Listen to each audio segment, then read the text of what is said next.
Numerology is मूलांक, भाग्यांक, personality number. तो मूलांक जिसको बोलते हैं personality number, it is your date of birth, only date. Then भाग्यांक which is destiny number. Destiny is your whole date of birth, पूरी date plus month plus year. तो आप तीनों को जब ऐड करते हैं उसको भी हम सिंगल फिगर पे लेके आते हैं और जो भी आता है उसको भाग्यांक बोला जाता है. एंड अपेरेंटली सिर्फ ये दोनों ही इंपॉर्टेंट नहीं होते. आपका तो देखिए, career is a very broad aspect of life. Okay. एक होता है मुझे किस में जाना चाहिए, एक होता है क्या मैं अच्छा कर सकूंगा, और तीसरा होता है तो क्या सिर्फ डेट ऑफ बर्थ देखकर किसी का प्रोफेशन डिसाइड किया जा सकता है? प्रोफेशन डिसाइड किया जा सकता है, लेकिन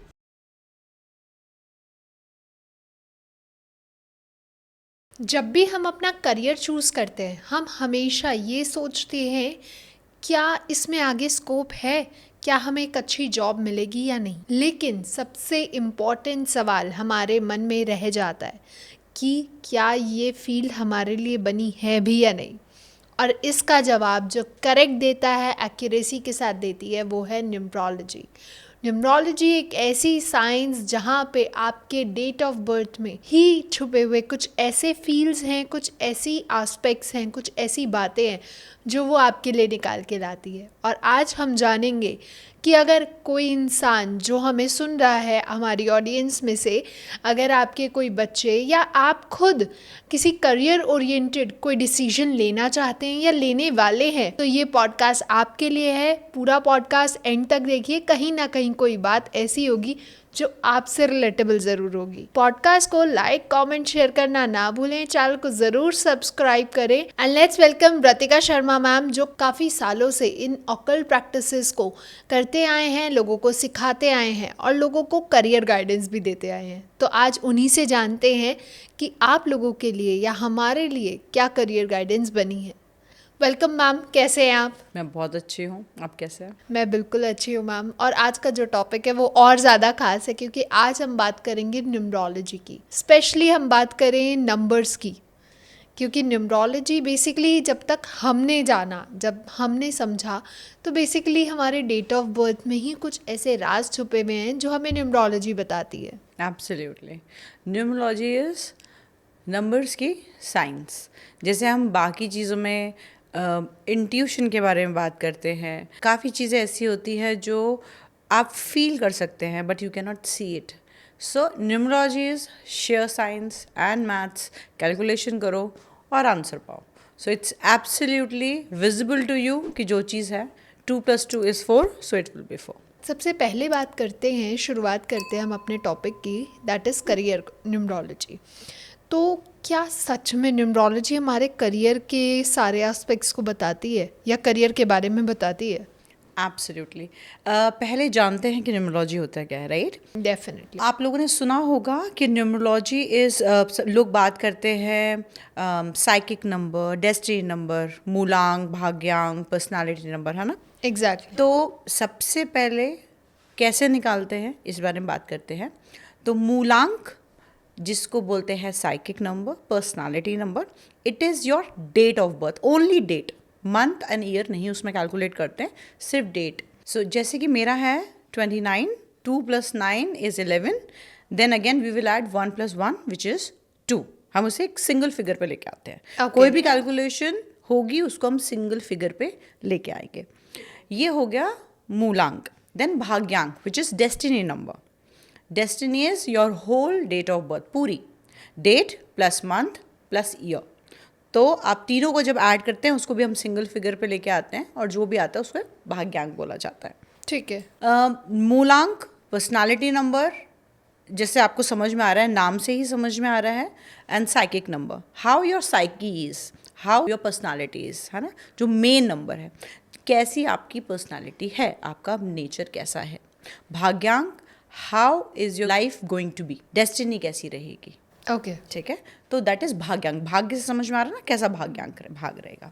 तो जितने भी कैलकुलेशंस हम नॉर्मली करते हैं न्यूमरोलॉजी में, दोनों को कंसिडर करके करते हैं. अच्छा. एंड अपेरेंटली सिर्फ ये दोनों ही इंपॉर्टेंट नहीं होते, आपका पूरा birth chart is very important to calculate अच्छा। एनीथिंग। हाँ जी, आपके पूरा बर्थ चार्ट में कौन कौन से प्लैनेट है, आप अपने आप सोचिए। आप अगर फॉर एग्जांपल सेकंड को पैदा हुए थे, है ना, मून से डिराइव होता है, तो क्या बाकी प्लैनेट सो रहे थे? नहीं। वो भी प्लैनेट प्रेजेंट थे, है ना। और अगर आपके बर्थ चार्ट में वो प्लैनेट नहीं है, तो क्या वो प्लैनेट प्रेजेंट नहीं थे? आपको उनके बेनिफिट्स नहीं मिल रहे हैं, right. So it is just कि आपका पूरा बर्थ चार्ट रीड किया जाता है, बनाया जाता है, उसमें जो जो प्लैनेट्स हैं वो आपको कैसे कैसे बेनिफिट्स दे रहे हैं या नहीं दे रहे हैं, है ना। जैसे हम अगर हिंदी में बोले कि उच्च के हैं या नीच के हैं, ठीक है, एंड जो है नहीं, जो एब्सेंट हैं, तो उनका हम बेनिफिट कैसे ले लें, क्योंकि प्लैनेट्स तो वहीं पे हैं, उनकी सिर्फ पोजीशनिंग इस तरीके से थी कि आप जब हुए तो वो आपको बेनिफिट नहीं दे रहे हैं, दैट इज़ इट। तो उनके बेनिफिट हम लेते हैं और थ्रू रेमेडीज और एडिंग दम इनटू योर लाइफ, ओके। किसी भी तरीके से, ठीक है। अब बात आती है, आपने बोला करियर, करियर हम कैसे चूज़ करते हैं। तो देखिए, career is a very broad aspect of life. Okay. एक होता है मुझे किस में जाना चाहिए, एक होता है क्या मैं अच्छा कर सकूँगा, और तीसरा होता है मुझे किस में इंटरेस्ट है। तो this is again point of discussion with the client. क्या चाहते हैं, जो आपका क्लाइंट है वो क्या चाहता है। कई बार पेरेंट्स कुछ और चाहते हैं, बच्चे कुछ और चाहते हैं, है ना। और आप में कैलिबर किस चीज़ का है, तो आप उस तरीके से काउंसिल करते हैं। फॉर एग्जांपल आपके लिए आया कि आप साइंस से रिलेटेड किसी फील्ड में जा सकते हैं, ठीक है, या एजुकेशन से रिलेटेड फील्ड में जा सकते हैं। अब आपका अगर टीचिंग का नहीं है आपको इंटरेस्ट, तो क्या आप एजुकेशन फील्ड में जाएंगे? आप एजुकेशन फील्ड में तो बहुत सारी चीज़ें हैं करने के लिए, right. So that is how you will council the person कि उसका नेचर किस चीज़ का है। अगर वो बात करने में बहुत अच्छा है, सेल्स में बहुत अच्छा है, तो वो काउंसलर बन सकता है। अगर वो एक लीडर है, तो हो सकता है वो एक अपना स्कूल खोल सके या डायरेक्टर बन सके। तो इसी तरीके से हमें गाइड करना होता है। इंसान के अपने नेचर पे भी डिपेंड करता है कि वो क्या करना चाहता है। बहुत सारे टीचर्स ऐसे होते हैं, they have good knowledge but their communication skills are very bad, their temperament is very bad, और कोई बच्चा उनसे पढ़ना नहीं चाहता because they lose their temper very easily. और आजकल तो of course you know teacher can not touch kids, तो अब तो और भी अलग है। पहले के टाइम होता था कि वो टीचर डंडों से मारते थे तो वो वाला ज़माना तो आज है नहीं। तो how will you deal? Either that person has to work on the planet और that is not a good field for that person. So इसीलिए मैं कहती हूँ कि पूरा birth chart is very important for the guidance. तो numerology में जब हम करियर गाइडेंस देते हैं आप, तो एग्जैक्ट कहाँ से स्टार्ट किया जाता है? मूलांक से, भाग्यांक से, और कुछ भी? या डेट ऑफ बर्थ डिराइव की जाती है, पूछा जाता है इंसान से, उसके बाद उसकी काउंसलिंग की जाती है, उससे पूछा जाता है कि आपका इंटरेस्ट क्या कहता है। आप ये देखिए, हर एक की लाइफ में you have to understand meaning of life. हर एक की लाइफ में एक ही तरफ सब स्टार्ट करते हैं जन्म के साथ, और एक ही तरह सब खत्म करते हैं मृत्यु के साथ। What is important is how you lived your life. अगर आप ऐसा कोई काम करें जिसमें आप बहुत पैसा तो कमा रहे हैं लेकिन आप इंजॉय नहीं कर रहे हैं, do you want to live that life? That is totally up to you. बहुत लोग कहते हैं इंजॉय छोड़ो, हमें पैसा कमाना है। तो आपका मोटिव क्या है, आपकी लाइफ में सक्सेस का क्या मीनिंग है, दैट इज़ वेरी इंपॉर्टेंट। तो यहाँ पे आती है counselling. You have to speak to the person और आपको समझना है कि उनका लुकआउट क्या है। बहुत लोग कहते हैं कि हमें तो सोसाइटी को सर्व करना है, पैसा इतना इम्पोर्टेंट नहीं है, तो आपको उस तरीके से गाइडेंस देनी है। बहुत लोग कहते हैं हमें पैसा चाहिए, खुश रहे ना रहे, और कुछ लोग कहते हैं नहीं हमें खुश ही रहना है। तो फिर बहुत सारी चीज़ में आता है कि आप 3-4 चीज़ों को जोड़ देते हैं जहाँ पे इंसान एक्सेल भी कर सके, खुश भी रह सके और पैसा भी कमा सके। तो there comes your whole birth chart. तो क्या सिर्फ डेट ऑफ बर्थ देखकर किसी का प्रोफेशन डिसाइड किया जा सकता है?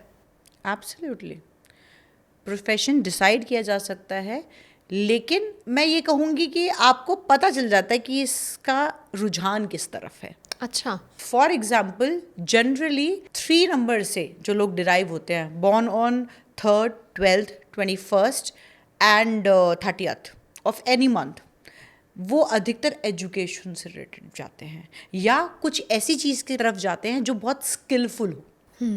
इन my career till now I haven't seen a single person जिसके अंदर स्किल ना हो, because teaching is also a skill, right, education.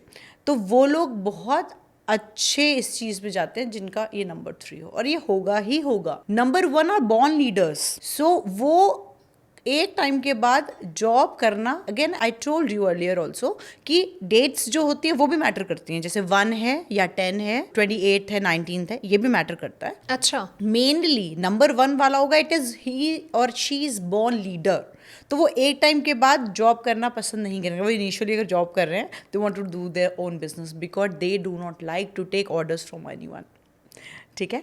इसी तरीके से 7 नंबर वाला जो होता है वो अधिकतर या तो बहुत स्पिरिचुअल होता है या वो ऑकल्ट साइंस में जाता है, अधिकतर बोल रही हूँ, ठीक है, या हीलिंग मोडालिटी में जाता है। अब हीलिंग में क्या होता है, not only just healers like us, there are other modalities also which is into healing, है ना, साइंस में या और चीज़ों में भी जाते हैं जिसमें वो हील करते हैं किसी ना किसी तरीके से।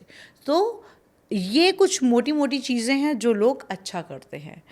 5 नंबर वाला जिसको बुध कहा जाता है, मरकरी कहा जाता है, there are very outgoing people, adventurous, they are very good in speaking, sales में बहुत अच्छे रहते हैं, लोगों से बात करने में बहुत अच्छे रहते हैं। तो जो भी बंदा, जो भी इंसान 15th, 14th, 23rd को में पैदा होगा इन डेट्स में, आप देखेंगे बहुत आउटस्पोकन होगा, है ना, बहुत इंटरेक्टिव होगा, लोग उनके साथ बिल्कुल मक्खी की तरह चिपक जाएंगे and they like to hear to them. तो ऐसा इंसान सेल्स में बहुत अच्छा जाता है या बहुत अच्छा वक्ता बनता है, मतलब स्पीकर बनता है, ठीक है, या एडवेंचरस बहुत निकलते हैं। So that is your basic nature जिसमें आप बाय बर्थ बहुत अच्छे हैं। अब आता है, सपोज आप बाय बर्थ अच्छे हैं टीचिंग में, लाइक यू आर नंबर 3, ठीक है, और आपके पापा का कोई बिजनेस है, फादर का बिजनेस है, of course he would like you to join it, Exactly.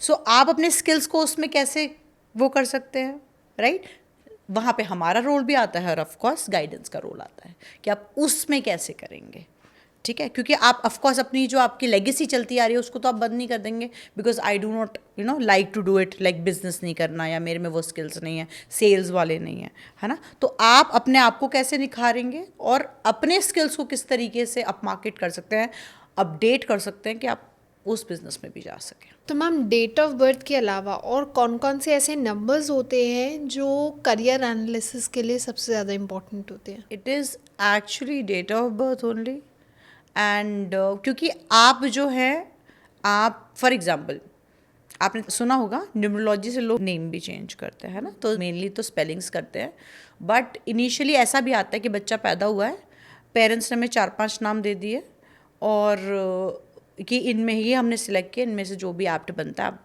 Numerology से कर दो। तो आपका नाम डिसाइड हुआ न्यूमरोलॉजी से, लेकिन आपका डेट ऑफ बर्थ सेम ही है, so you are your date of birth. आप समझ रहे हो? जी। Your personality is not your name, because I have seen people जिसका नाम पहले अमित था, उसने बाद में अरिहंत कर लिया, सो नाम तो आप हो ही नहीं, समझ रहे हो ना। और कई लोग किसी को गुल्लू बोलते हैं, उसका असली में नाम कुछ और होता है, मे बी चेतन और समथिंग, क्योंकि आप घर में कुछ और बोल रहे हो। तो again your name is not your it is your identity in a way, लेकिन मेन आपका डेट ऑफ बर्थ है। तो date of birth is very important. अब कई लोग बोलते हैं हमारा डेट ऑफ बर्थ पता ही नहीं है ना, तो उस पे आते हैं। अगर आपका डेट ऑफ बर्थ पता ही नहीं है तो न्यूमरोलॉजी का रोल थोड़ा सा कम हो जाता है, क्योंकि अच्छा। न्यूमरोलॉजी तो है ही कैलकुलेशन, मैथ्स ही है ना, तो वो तो कैलकुलेशन ही है। तो क्या होता है कि वहाँ पे आप एस्ट्रोलॉजी से वो आपको बताते हैं कि हम इस टाइम पे हुए थे, तो थोड़ा मोटा मोटा आप लोग वो कर सकते हैं, लेकिन then your palmistry it helps you, then tarot plays a vital role. मेरे पास बहुत सारे ऐसे क्लाइंट्स आए हैं कि मतलब हमारी एज के भी लोग हैं जिनको अपनी डेट ऑफ बर्थ नहीं पता, ईयर ऑफ बर्थ नहीं पता। अच्छा। कि मम्मी बोलती हैं कि आप सावन के टाइम पे हुए थे, अब सावन जुलाई में भी होता है, अगस्त में भी होता है ना, डेट जो है पहला हफ्ता था और सावन के टाइम पे हुए थे, ईयर पता है या ईयर नहीं पता, ये डेट्स पता है, तो उसमें आप कैसे करेंगे? तो आपका डेट अगर पता चल गया तो चलो आपका मूलांक तो पता है, बट बाकी चीज़ें नहीं पता, तो आप कैसे कैलकुलेट करेंगे? मेनली तो डेस्टिनी नंबर से भी बहुत सारी गाइडेंसेस होती हैं, तो उसमें फिर आप टेरो से हम लोग गाइडेंसेस लेते हैं कि हम टेरो स्प्रेड करते हैं, उसमें हम गाइडेंसेस लेना शुरू करते हैं, या पामिस्ट्री से आपकी गाइडेंस होती है। अच्छा। क्योंकि एस्ट्रोलॉजी में भी आपकी डेट ऑफ बर्थ पता है, देन न्यूमरोलॉजी और एस्ट्रोलॉजी में फिर हम अपना हाथ, बिकॉज सी मैं ये नहीं बोलूँगी एस्ट्रोलॉजी में नहीं है, बिकॉज ये सारी जो है वो ब्रांचेज हैं एस्ट्रोलॉजी की, है ना। तो जैसे कन्वीनियंट हो वैसे आप वो कर लेते हैं। अब तो ये हो गया कि एस्ट्रोलॉजी में क्या था, एक जो वो था कि आप जो अपनी कुंडली पढ़वाते थे वो सिर्फ पंडित जी पढ़ सकते थे, नहीं आती थी, ठीक है। अब न्यूमरोलॉजी में क्या है, हम एक पूरी रिपोर्ट बनाते हैं, अराउंड 40 पेजेस की रिपोर्ट होती है। अच्छा। हाँ जी, उसमें आपका पूरा बर्थ चार्ट बना होता है, क्या आपके लकी कलर्स हैं, क्या आपके प्रोफेशंस हो सकते हैं, नेचर कैसा है, क्या आपको रेमेडी करनी चाहिए, कौन सा ईयर आपके लिए बेटर रहेगा, किस किस चीज़ से आपको बचना है, एवरीथिंग। लग ऑलमोस्ट 40 पेजेस की रिपोर्ट होती है, and we try to make it as economical as possible, और वो हम रिपोर्ट दे देते हैं।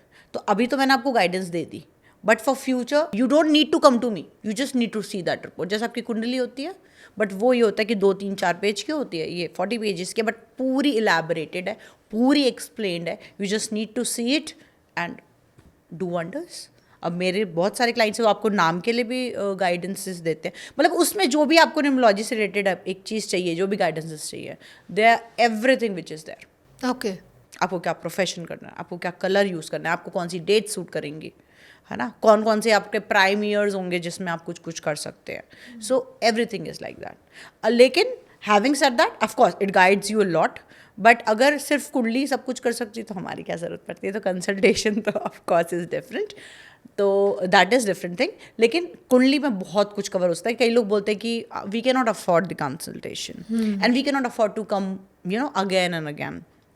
तो आपको कुंडली मिल जाती है, आप उसको ले लेके छोटी छोटी चीज़ें, जैसे आपने गाड़ी ली है ना, आपने कहीं पे कुछ कलर का कुछ इशू है, कौन से क्या पहनना है, कौन सा कलर मेरे लकी, मैं काम करने जा रहा हूँ, मुझे कौन सा कलर पहनना चाहिए, कौन सी डेट्स है मुझे ये वाले काम करने चाहिए। मुहूर्त निकलवाना इज़ डिफरेंट, वो भी हम करते हैं, बट अगर आप सिर्फ आपको कुंडली से देखना, तो कुंडली में as I said 40 pages is a lot, it's sometimes more, depend करता है कि आपका क्या नंबर कॉम्बिनेशन है, तो आपको सब चीज़ें बताई जाती हैं। सो उसमें भी आपके मेंशन होता है कि क्या क्या प्रोफेशंस आप चूज़ कर सकते हैं। सो सपोज़ किसी ने अपने बच्चे की कुंडली बनवाई, for example in 5th year, 5 साल का है या 5th क्लास में भी है, तो फिर है ना, तो अगर आपको आगे बच्चे की काउंसलिंग करनी है या आपको बच्चे को कोई कोर्स ज्वाइन करवाना है, तो आपको पता है कि ये इस फील्ड में अच्छा कर सकता है, तो आप फॉर एग्जांपल कि 5th 6th में आपको इतना नहीं पता चलता कि बच्चा क्या करेगा, या बच्चे को खुद नहीं पता होता, आप जो डिसाइड करते हैं, लेकिन आप उसको डायरेक्शन दे सकते हैं। तो फॉर एग्जांपल उसमें आया है कि बच्चा किसी इंजीनियरिंग फील्ड पे या इस चीज़ में जा सकता है ना, तो आप उसको कोचिंग, आजकल तो 9-10 से ही शुरू हो जाती हैं कोचिंग्स, है ना, तो आप उसे वो दिलवाना शुरू कर सकते हैं। या आर्टिस्ट बन सकता है बच्चा, तो आपको उनको आर्ट क्लासेस करें, तो वो इनिशियल स्टेज से ही वो बच्चे के जो स्किल्स हैं वो और डेवलप हो जाते हैं। तो आगे जब जाके होता है वो प्रोफेशनली पूरा बहुत अच्छे से हार्डकोर प्रोफेशनल उस फील्ड में बन सकता है। तो ये रिपोर्ट में भी उसमें आता है, हम जब कंसल्ट करवाते हैं तो उस चीज़ पे भी हम बहुत फोकस करते हैं। तो मतलब क्या नंबर से हम ये समझ सकते हैं कि इस इंसान की क्या वीकनेस है, क्या स्ट्रेंथ है? एब्सोल्युटली, क्या वीकनेस है, क्या, जैसे मैंने हमारे लास्ट पॉडकास्ट में भी बात करी थी कि मैं इनिशियली टैरो के कोर्स में न्यूमरोलॉजी भी सिखाती हूँ, अगर आपको याद हो तो। जी। तो न्यूमरोलॉजी का एक पर्पस तो ये था कि कार्ड्स के अंदर नंबर्स भी होते हैं, है ना, तो आपको उसकी एनर्जीज मिलेंगी, पता चलेगा, वो रीडिंग के होता है वो, that is different thing all together. लेकिन आपको समझ में आएगा कि आपका क्लाइंट कैसा है, तो आपको पता है कि हम क्या चीज़ किस तरीके से सामने वाले को काउंसिल करेंगे। इसी तरीके से आप डे टू डे लाइफ में हैं, फॉर एग्जांपल आप टीचर ही हैं, बिकॉज न्यूमरोलॉजी तो मेरे पास जो मेरे स्टूडेंट्स हैं दे आर प्रोफेशनल्स ऑल्सो। एक कोई मैनेजर थे, he was getting opportunity to lead a group of people, तो अभी वो प्रमोट हुए थे, तो ही सेड कि मुझे जानना है कि मतलब मैंने सुना है न्यूमरोलॉजी के बारे में, कि मैं कैसे जान सकता हूँ। तो अपने कलीग्स को आपको जानने में होगा कि मुझे इसको किस तरीके से हैंडल करना है और उसको किस तरीके से हैंडल करना है। How beautiful it is. या टीचर को पता है कि मेरे को इस बच्चे को, बिकॉज टीचर तो नॉर्मली ऐसे ही हैंडल कर रही है, and they are actually the builders of a future, teachers they बहुत ही इम्पोर्टेंट प्रोफेशन आ जाता है। तो मेरे पास टीचर्स भी आए हैं जिन्होंने वो बोला है कि हम बच्चों को किस तरीके से हैंडल कर सकते हैं। कई बार हमारे पास बहुत ऐसे बच्चे आते हैं जो बहुत रिजिड होते हैं या बहुत मुश्किल होता है उनको हैंडल करना। सो दे नो कि कौन सा वाला बच्चा है, ये इमोशनल वाला है या इस वजह से स्टबर्न है कि ये बहुत प्रैक्टिकल है, तो इसको हम किस तरीके से समझा सकते हैं। तो हर प्रोफेशन में आपको, because human being is a social being, है ना, हमने सबसे पहले चैप्टर में यही सबसे पहली लाइन थी जब हम सिविक्स पढ़ा था। तो सोशल बीइंग आपको सोशलाइज होने के लिए भी, है ना, अगर आप एक फैमिली में हैं तो आपको पता है कि इनके दिमाग में क्या चल रहा है सामने बराबर वाले के, कि मैं इसको किस तरीके से अपनी बात कन्वे करूं। कई बार लगता है कि इसको समझाने का फ़ायदा ही नहीं क्योंकि इसके नेचर में वो चीज़ नहीं है। It has help me a lot in dealing with people, understanding my self. आप खुद को भी समझते हो, मैं ऐसी हूँ तो क्यों हूँ। एक बहुत ही सिंपल चीज़ बताती हूँ, full moon and no moon पे नंबर 2 वाले लोगों को थोड़ा सा मूड स्विंग्स होते हैं, कई बार बहुत ज़्यादा भी होते हैं। वाई सो? देखिए, हमारे पृथ्वी पे 70% वाटर है ना, and you know low tides and high tides, है ना, वो किस वजह से होते हैं? मून की पोजीशनिंग की वजह से। तो जब वो इतना बड़ा ओशन को कर सकते हैं हैंडल, मतलब वो मून जो होता है वो इफेक्ट करता है, तो हमारे ह्यूमन बॉडी में भी 70% वाटर है, इफेक्ट करता है, and again you are derive by moon. तो क्या होता है कि दैट इज़ वाई मैं खुद भी करती हूँ, मैं सबको बोलती हूँ, फुल मून नो मून के आसपास में ना, एक दिन पहले एक दिन बाद में 3 दिन आप ज़रूर मेडिटेशन कीजिए। Okay. Drink lots of water charge करके पीजिए, चांदी के ग्लास में पानी पीजिए। तो क्या होता है कि वो बैलेंस करने में हेल्प करता है, ठीक है। तो sometimes they are kids who are very emotional, तो आपको उनको कैसे हैंडल करना है, वो टेंट्रम्स कर रहे हैं या सच में इमोशनल है। टीचर्स को बहुत हेल्प करता है। एक मेरे पास प्राइमरी की टीचर थी, मेरी स्टूडेंट थी, तो she said it helped me a lot to understand kids. Then she was starting her personal classes also. तो उसमें क्या ऑफ कोर्स आपकी ज़्यादा रिस्पॉन्सिबिलिटी होती है स्कूल के अलावा। तो she said कि मैं चाहती हूँ कि मैं, मतलब ऐसा हो कि पेरेंट्स को लगे कि पर्सनल टच दे रही है, and she wanted to do good in this profession. तो that is why she learned it. कहने मैंने अपने फ्रेंड से सुना है, उसने बोला कि उसको बहुत अच्छा लगा, उनकी फ्रेंड भी मेरी स्टूडेंट थी, तो उन्होंने उनको रेफ़र किया था। उसने मुझे बहुत सारी ऐसी चीज़ें बताई, तो I want to try it. And of course these courses are, I keep it very very very economical, and of course ये लाइफ टाइम स्टडी है। If you are not doing it from me, you are doing it from somewhere else also, and you are finding it expensive, I think it's lifetime learning. तो थोड़ा सा expensive आप थोड़ा सा, मतलब I think पे कर सकते हैं कुछ चीज़ लर्न करने के लिए, एंड इट्स एक्सट्रीमली हेल्पफुल आपको डे टू डे लाइफ में अपने अंदर भी झांकने के लिए कि हम ऐसा कर रहे हैं या हम ऐसा बिहेव कर रहे हैं तो क्यों हो रहा है। Sometimes we become cranky and we know कि अरे कि एक की वजह से हो रहा है, तो हम या तो हम ना बिहेव करें ऐसा, ये सामने वाले को पहले से बता दे चलो हमारा मूड ऐसा है, तो अगर मैं ऐसा वैसे करूँ ना तो थोड़ा सा वो हो जाना, तो that helps you a lot. तो न्यूमरोलॉजी से क्या हम ये भी जान सकते हैं कि हमारे लिए जॉब बनी है या बिजनेस? बिल्कुल, एब्सोल्युटली। जैसे मैंने बोला, नंबर 1 जो होते हैं, they initially they can probably do the job to get skills. देखिए, नंबर 1 जो होता है ना, वो एक्चुअली नंबर 1 होता है ना, उसमें वो जुझारूपन होता है कि मुझे बेस्ट होना है, और वो सब चीज़ें सीखना चाहता है, सब कुछ करता भी है, पूरे एफर्ट्स डालता है ना। लेकिन कई बार वो जॉब करता है इसीलिए to learn how market runs, to upskill themselves, लेकिन एंड ऑफ द डे जब सीख लेते हैं तो कहता है भाई मैं किसी के अंडर काम नहीं कर सकता, they are not very good subordinates. तो जनरली या तो वो टॉप पोजीशंस पे पहुंचते हैं या वो अपने बॉस बनते हैं, वो बिजनेस करते हैं। ओके, तो जैसे अभी हमने स्टार्टिंग में भी जाना था कि 1 में भी बहुत सारे वेरिएशंस आते हैं, तो वो कैसे डिसाइड किया जाता है? तो थोड़ा सा उसके बारे में और एलाबोरेट करके अगर आप बताएं। 1 में वेरिएशंस, 1 इज बॉर्न ऑन, मतलब लाइक नंबर 1 एंड नंबर 10 दोनों 1 है, तो they will be same. 1 and 9 जब आएगा, 19 जब आएगा, तो 19 इज कॉम्बिनेशन ऑफ 1 एंड 9, तो उसमें डोमिनेंस थोड़ा सा, दोनों ही बहुत स्टबर्न नंबर है, ठीक है।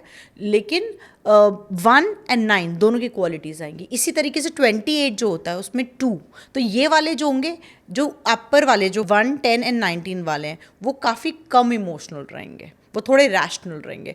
28 वाला है वो थोड़ा दिल से चलता है, क्योंकि उसमें कॉम्बिनेशन किसका है? 2 का, बताया था ना, 2 डिराइव बाय मून, तो उसमें कॉम्बिनेशन 2 का है एंड 8 का है, तो and they are very hard working people.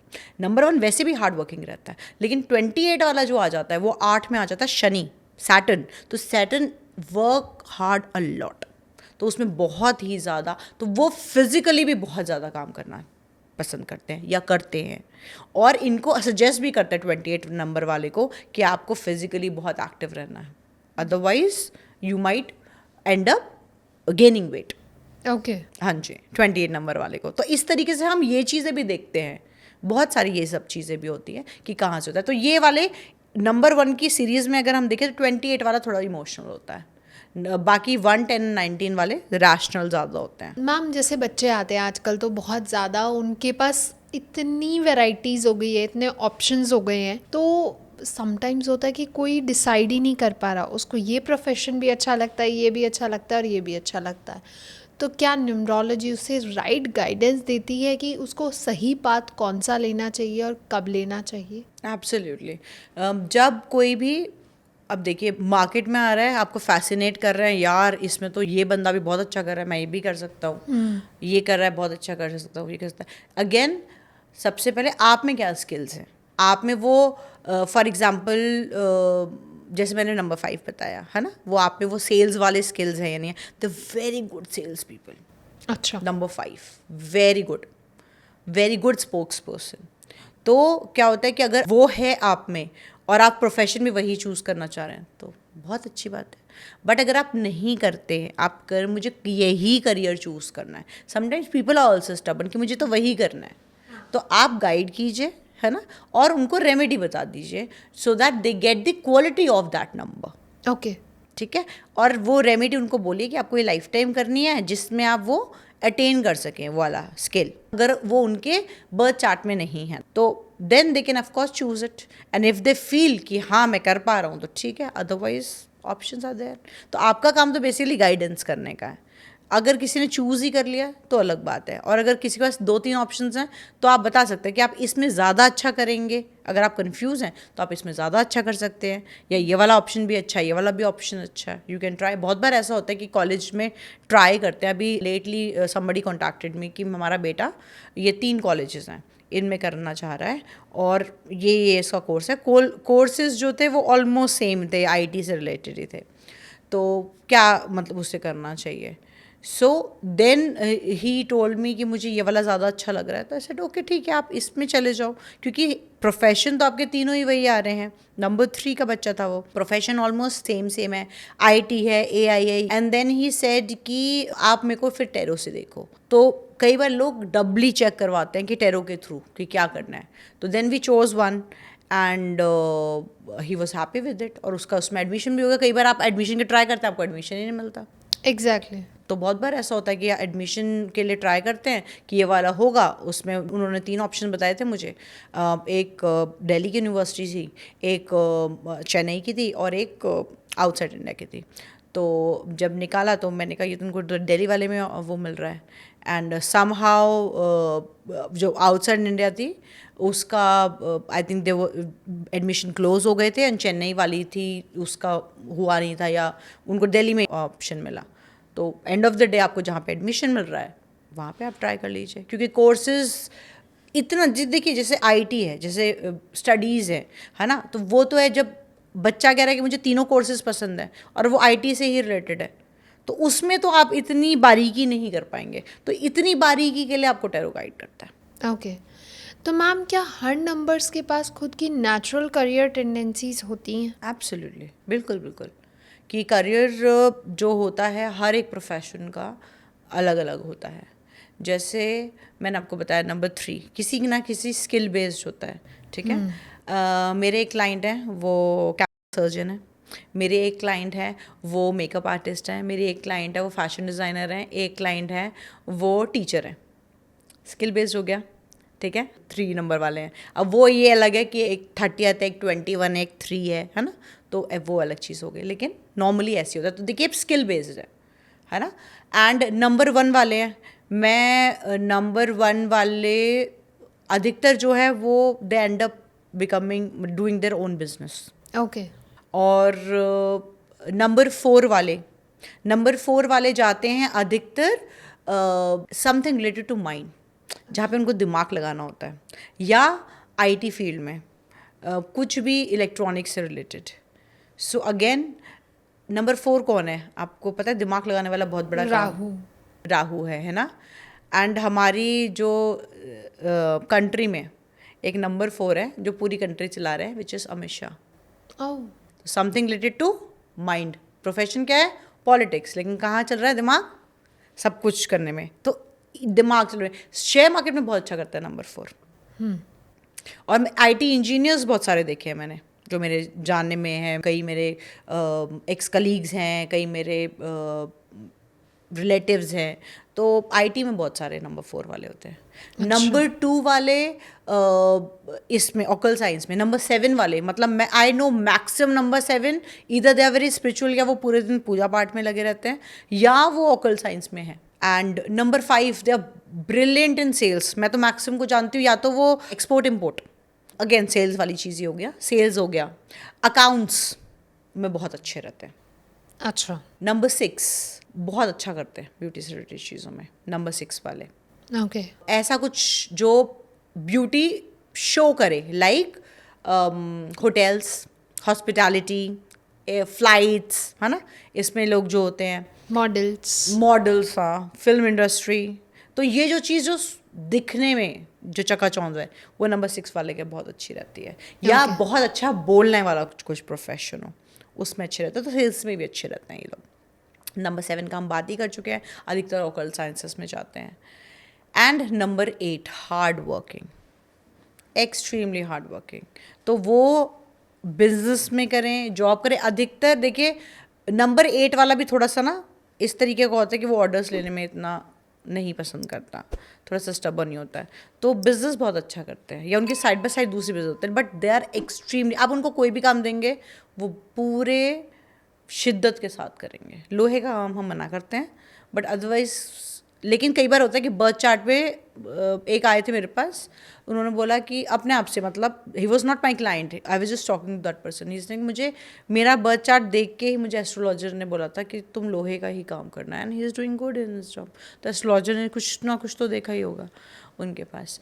तो नॉर्मली वैसे लोहे के काम के लिए मना करते हैं. लेकिन 8 नंबर वाले बिजनेस बहुत अच्छा करते हैं. अगेन कॉम्बिनेशंस भी मैटर करते हैं, लेकिन 8 नंबर वाले बिजनेस बहुत अच्छे थे. 9 नंबर वाले अगेन सेल्स मार्केटिंग में, वो भी बोलने में बहुत अच्छे होते हैं. मेडिकल इंडस्ट्री से रिलेटेड भी बहुत अच्छा करते हैं. ओके.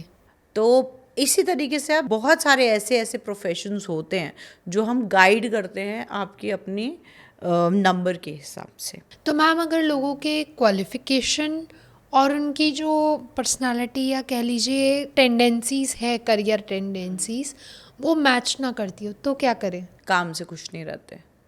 कि मेरा तो let's take my example. Okay, so I was Japanese interpreter. मैं बोलने में ठीक ठाक हूँ, बातचीत अच्छी कर लेती हूँ.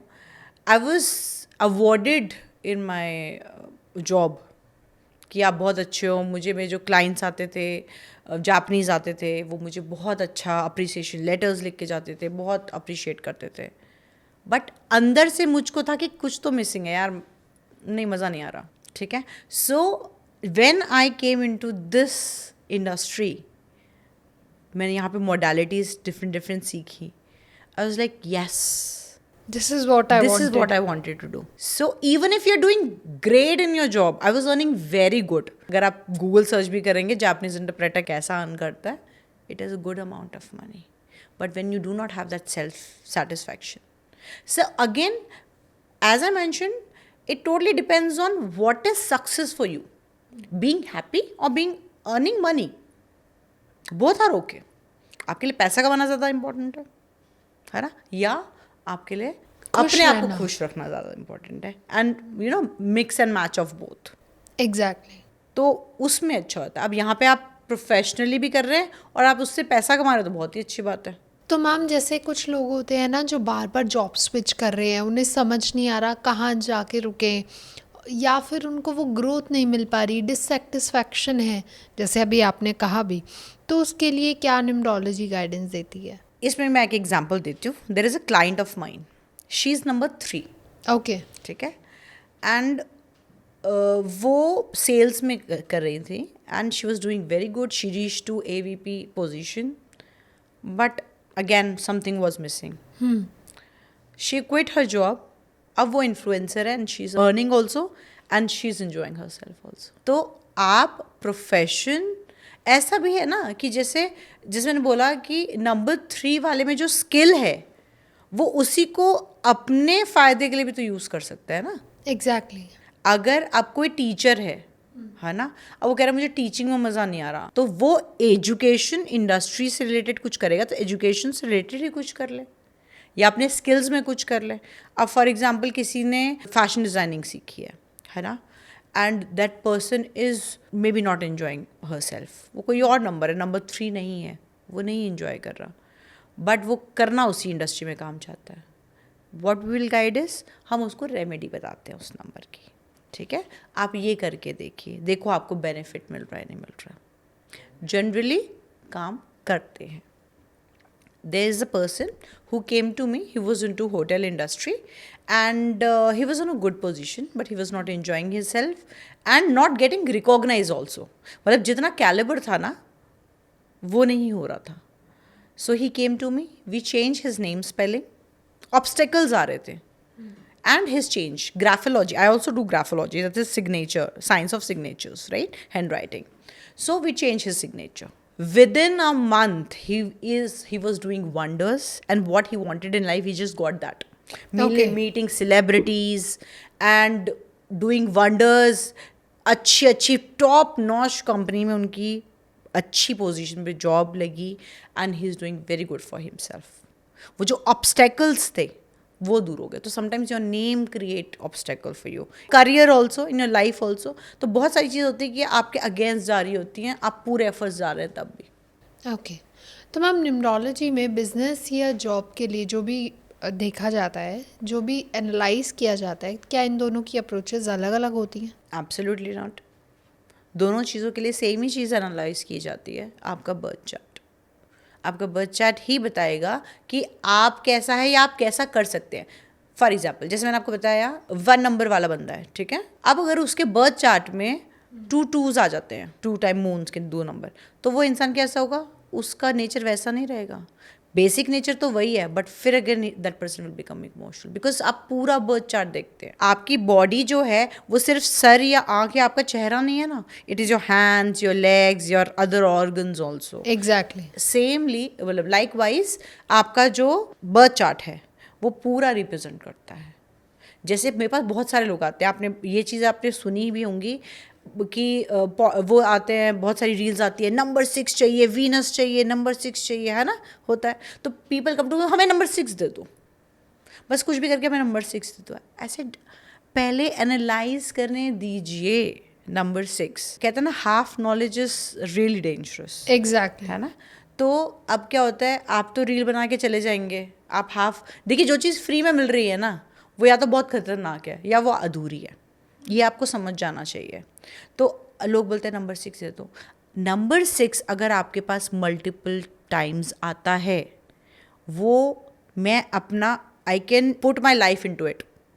मतलब आई कैन एश्योर यू कि नंबर 6 अगर ज़्यादा टाइम्स आएगा वो आपको बदनामी देगा, समाज में बदनामी देगा. And it has happened. मतलब मैं स्टडी करके ही बोल रही हूँ. There was a student of mine. I said मैं क्या करती हूँ, जब मैं सिखाती हूँ तो मैं उनके ही बर्थ चार्ट भी बना के करती हूँ. Okay. That is again a plus thing कि मेरे से आपको कंसल्टेशन मिलेगी free with the course. Okay. And I give you birth chart also. Okay. तो that is the USP of the course. तो मैंने उनका बर्थ चार्ट बनाया. आई सेड या तो अब है या फ्यूचर में है. I think this has already has happened, but it could be future also. बदनामी दिख रही है मुझे. Then she said because you have told me this thing. आप मेरे टीचर, मैं आपसे नहीं छुपाऊंगी, मेरे साथ हो चुका है. समाज में बदनामी, मतलब सबको पता चले, ऐसी बदनामी, है ना, और बेइज्जती. Again there is a client of mine, उनका मैंने बर्थ चार्ट देखा था. उन्होंने मुझे न्यूमरोलॉजिस्ट ने मेरे को कंसल्ट नहीं किया था, बट मैंने उनका बर्थ चार्ट देखा हुआ था. एक और चीज़ ध्यान रखनी चाहिए, जितना आपसे पूछा जाए आप उतना बताइए, है ना. Because there is no point कि आप सामने वाला घबरा जाए या कुछ एक्स्ट्रा जाने, जितना जानने की ज़रूरत है उतना जाने, है ना. तो I saw her birth chart and I knew this is going to happen. 6 months back she face the same thing and I saw कि उनके बर्थ चार्ट में 666 था. इनफैक्ट आई न्यू कि this is going to happen, something like this is going to happen. But आप नहीं बता सकते it has been asked to you. Because जब मैं टैरो की कंसल्टेशन लेती हूँ तो मुझे न्यूमरोलॉजी की भी मैं बर्थ चार्ट बना के सब कुछ करके देखती हूँ. तो आई सॉ दिस दैट बदनामी. तो इसीलिए बोलते हैं कि बैलेंस इज़ वेरी इंपॉर्टेंट. एक बहुत ज़्यादा होता है, चाहे कहता है ना कि अगर अमृत भी एक्सेस में मिले तो वो भी जहर बन जाता है. बिल्कुल सही. राइट. सो एक्सेस में कुछ भी नहीं होना चाहिए. बर्थ चार्ट जब हमारे पास आता है या हम बनाते हैं या किसी भी चीज़ में करते हैं तो हम उसका एक बैलेंस बनाते हैं. बैलेंस चलेगा तो आपकी लाइफ स्मूथ चलेगी. बैलेंस कहीं भी ऊपर नीचे होगा तो एक चीज़ अच्छी होगी, रिलेशनशिप नीचे जाएंगे पैसा ऊपर जाएगा, है ना. रिलेशनशिप ऊपर जाएंगे पैसा ज़ीरो हो जाएगा, हेल्थ ज़ीरो हो जाएगी. तो बहुत सारी चीज़ें हैं which are important life. Everything has to be balance. So this is why whole birth chart is important. तो क्या नेम नंबर का पर्सनालिटी नंबर या हम कहें प्रोफेशनल लाइफ पर भी उसका असर पड़ता है? Absolutely. It will create problems for you, obstacles for you. Like I just told you कि a person was there, वो लाइफ में कितनी मेहनत कर रहे थे, सब कुछ कर रहे थे, जाते जाते हाथ से चीज़ें चली जाती थी बिकॉज उनका जो नेम नंबर था it was creating obstacles. Name numbers जो हम चेक करते हैं, मैं कोशिश करती हूँ उसको आपके पर्सनालिटी नंबर से भी मैच करूँ, बट वो हम जितनी भी अधिकतर रीडिंग्स करते हैं वो हम डेस्टिनी नंबर से करते हैं which is your whole date of birth. It has to match with it. And again balance in your birth chart. अगर नंबर ऑलरेडी है तो वो वाला नंबर नहीं, जो चाहिए वो देते हैं. कई बार लोग बोलते हैं कि हमें यही वाला इसी ही चाहिए. जैसे मैं बताती हूँ, एक छोटा बच्चा था, 2 साल की बेटी थी एंड उनके में नंबर 5 एंड नंबर 6 नहीं था. Number 5 means you are vocal, you tell people how you feel, है ना. आप इंट्रोवर्ट हैं, आप एक्सट्रोवर्ट बनते हो, आप बात करते हो, चीज़ें एक्सप्लेन करते हो, सबसे अच्छे घुल मिल जाते हो. नंबर 6 इज मेरे जो क्लाइंट थे, जो बेटी का लिखते, उन्होंने कहा कि मैम इसको ना, इसका नाम जो दोगे नंबर 6 का नाम दो. I said why? Luck is very important. So I told him, आप एक बात बताइए मुझे, इनिशियल इस स्टेज पे बच्चे को लक की ज़्यादा ज़रूरत है या बच्चों को वोकल होने की ज़्यादा ज़रूरत है, जिससे वो फ्रेंड्स बनाए, बात कर सके, अपनी पर्सनालिटी बना सके. अगर बच्चा अपने ही इंट्रोवर्ट है, बात नहीं कर पा रहा है, कॉन्फिडेंस नहीं है, कुछ भी बोल नहीं पा रहा है, तो लक क्या करेगा? कुछ भी नहीं. कुछ भी नहीं करेगा ना. There is a person in politics, वो लक के बिना पे कहीं तक तो आ गए लेकिन वो आगे नहीं बढ़ पा रहे हैं because he doesn't have that calibre. ठीक है, you understood whom I am talking about. ठीक है. तो ऐसे बहुत लोग होते हैं जो बाकी चीज़, वो उसका आप सपोर्ट तो करेगा वो आपको, लेकिन जो आपको चाहिए वो रीड करना बहुत इंपॉर्टेंट है. तो I told him that initially अभी आपका बच्चा है, इसको आप नंबर 5 की एनर्जी देते हैं. जब वो बड़ा हो जाएगा तो फ़ोन तो सब यूज़ करते हैं, then we will give number 6 energies. Okay. अब बच्चा आजकल क्या हो रहा है, 10, 12, 15, 13 एज तक बच्चे को फ़ोन मिल जाता है. उसके बाद आपको लग चाहिए क्योंकि आप उसके बाद ही तो आप 10th में आएंगे, 11th में आएंगे, 12th में आएंगे. उससे पहले तो बच्चा जब बिल्टअप करेगा अपनी personality, that is very important. Because getting good numbers is not important, getting a very good hold over everything is important. अगर आप में वो कॉन्फिडेंस नहीं, आप अच्छे मार्क्स तो लेके आ रहे हो लेकिन आप अपने ही कुकून में रहते हो, आप में कॉन्फिडेंस नहीं है दुनिया को बाहर फेस करने के लिए, तो आप लाइफ में कुछ भी नहीं कर पाओगे. और आप कॉन्फिडेंस से बाहर जा रहे हो तो आप बेकार चीज़ को भी बेच के आ जाओगे, है ना. कहते हैं गंजे को भी कंघी बेच सकते हो. तो it's like that. So when you need something, ये बहुत एनालाइज करने की इम्पॉर्टेंट है कि आप कब, आपको क्या चीज़ चाहिए. तो मैम जैसे हमने कोर्स के बारे में भी बहुत बातें करी बीच बीच में, तो ये जो कोर्स है अगर कोई सीखना चाहता है तो वो किस तरीके से सीख सकता है, क्या प्रोसीजर है? Again this is share maths. ठीक है. तो हम आपको इनफैक्ट कैलकुलेशंस, लंबी लंबी कैलकुलेशंस भी कैलकुलेट करने की टेक्निक्स बताते हैं. And it is 1 month course, कोई भी सीख सकता है. Again it doesn't need any intuition और समथिंग, तो ये तो और भी ज़्यादा ईजी है. तो ये कोई भी सीख सकता है. 1 month का कोर्स होता है, प्रैक्टिस पूरी होती है, बर्थ चार्ट्स आपको मिलते हैं. इसके साथ यूएसपी है कि मैं खुद आपको कंसल्टेशन देती हूँ फ्री अपनी तरफ से, जो कोर्स की वैल्यू से ज़्यादा है. ओके एंड एक बर्थ चार्ट बना के देती हूँ। तो जो आपको जो मिलता है कोर्स में, वो कोर्स की वैल्यू से बहुत कुछ जो फ्री मिलता है वो मिलता है। ओके। तो अगर आप भी चाहते हैं मैम से न्यूमरोलॉजी सीखना, कंसल्ट करना या अपने बारे में सच्ची में जानना कि कौन सा करियर आप लोगों के लिए बना है, तो आप नीचे कमेंट सेक्शन में और नीचे डिस्क्रिप्शन में मैम की डिटेल्स हैं, आप वहाँ जाके देख सकते हैं। कमेंट सेक्शन में हमें टाइप करके बता सकते हैं कि आपको क्या जानना है, ताकि हम भी आपको आगे आने वाली सीरीज़ में उनके जवाब ला पाए। साथ में ही कोई क्वेश्चन है, कोई सजेशन है, कोई डाउट है, तो आप कमेंट सेक्शन में हमें बताइए, हम आगे ज़रूर उन पे बात करेंगे। साथ में ही लाइक कमेंट शेयर करना ना भूलें, चैनल को सब्सक्राइब करें एंड आगे भी बहुत सारे ऐसे इंटरेस्टिंग पॉडकास्ट आने वाले हैं, तो हमारे साथ बने रहिए। तब तक के लिए stay happy, stay safe. Thank you so much. Thank you ma'am. Thank you.